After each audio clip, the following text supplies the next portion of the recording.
Hi everybody, I'm Stephanie Nelson from Razzle Dazzle Rabbitry Yarns. Today we have a video and we are going to show how we use our Howard hand carders to card German angora. And we're going to mix a little bit of colored angora with German angora. That way hopefully it's easier to see. Some things to consider when you're going to be using your hand carders. I wear a pair of jeans or something more durable. If you have just a pair of shorts on and this is your first time carding, or if you're like me and you just happen to always, if you just card really rough, I card really rough, you can easily scratch yourself and scratch your hands. So what we're going to do is we're just going to start loading our carder any which way. This is a little bit of what is this? This is from Franklin. He's a tortoiseshell. He's a tort. So we're going to layer a little bit of that on. Then we're going to take some of our white. We're going to put some of that on. There's many different ways to put angora on a carder. So if you notice my fingers were touching the teeth, this is how it looks. My fingers were touching the teeth and I have built up quite a bit of callousness on my hands. My hands are very rough, they're definitely working hands, and so it doesn't hurt me. But if you're doing this for the first time, you might find that your fingers are sensitive. So we're just going to take the tippity top of our carder and we're going to set the carder we loaded, the hand carder we loaded, we're going to set it on our leg. And some people work on an angle like this, some people work like this. I work just sideways. And you start taking just the tops of the carders and slowly working your way up. And you're pulling through. It does require a little bit of muscle.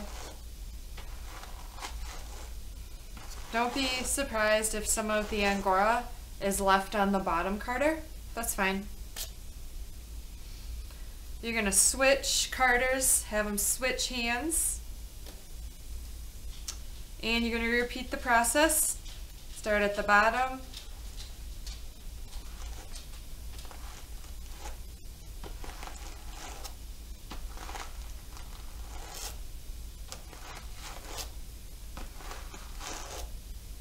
Now I've transferred all the wool that was on my bottom carder to my top carder. It's wintertime here. There's really no humidity in the air, very little. And when I'm working with angora, in the wintertime, it is very staticky. And it naturally has a tendency to fly away. Plus I have a fire going, which dries everything out even more. So, now I'm done. I've blended it together. My fibers are going in the same direction. I'm going to hold my hand carder with the handle facing me. All the little white fluff is away from me. And I'm just going to bunch it up. Start rolling it together. This removes it from the hand carder. This hand carder is very nice. It doesn't have much fluff on it at all. And we end up with a rolag. Alright, so we made a rolag.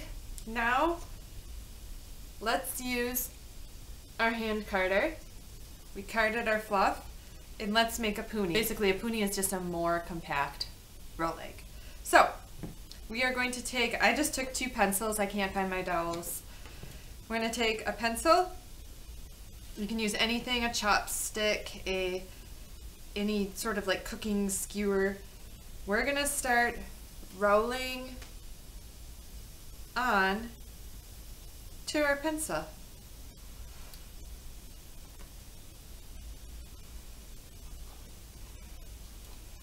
We're going to make a big puni.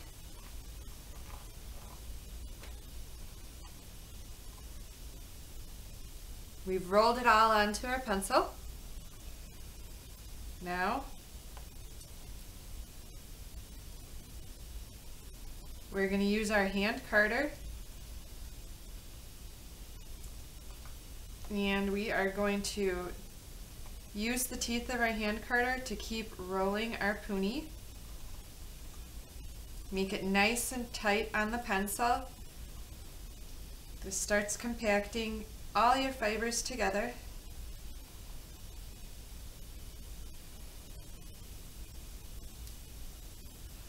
Slowly take it off your pencil. You have a puni. These are wonderful. I think they're just fun. They're just fun in general. But you easily can just pull from the top and begin spinning with your 100% angora puni. Woo! I'm pre-drafting. So, that's how you make a puni, that's how you make a rolag. Let's do one more time some hand carding. I'm going to grab my German angora. This is the way I learned how to load my carder, is load from the top of the carder in rows.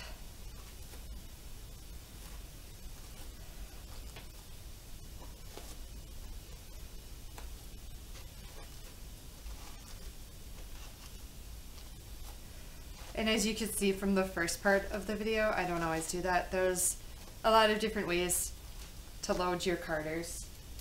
I have to be honest, I don't believe there's a right or wrong way for myself to load a carder. It's whatever works. Alright, hold your carders, use the same motion starting at the top of the carders, transferring all of your angora from one carder to the next. And I just got my thumb.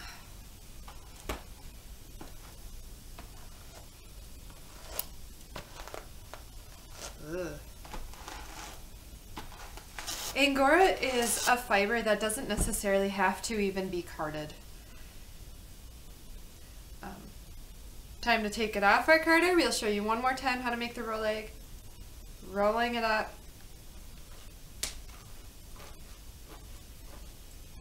Since I didn't clean my hand carder off, there's actually pieces you could see. So that was our video on using your hand carders today. We hope you enjoyed it. Feel free to hit subscribe if you want to see more videos. Also, hit the thumbs up button if you enjoyed this video. Have a great day. Bye-bye.